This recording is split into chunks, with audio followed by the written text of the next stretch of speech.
Nalun Umi Kasum, umulun 45 tahun, berasal dari Desa Denong, Kecamatan Darul Imarah, Kabupaten Aceh Besar. Bantuan PMPKH mulai dari 2018, lebulun 500 lebih.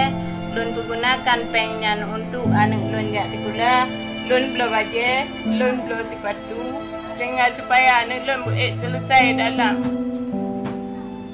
pendidikan.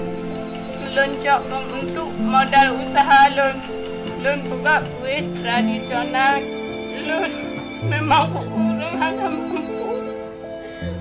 Bantuan PKH-nya sangat berguna bagi kamu rakyat kecilnya.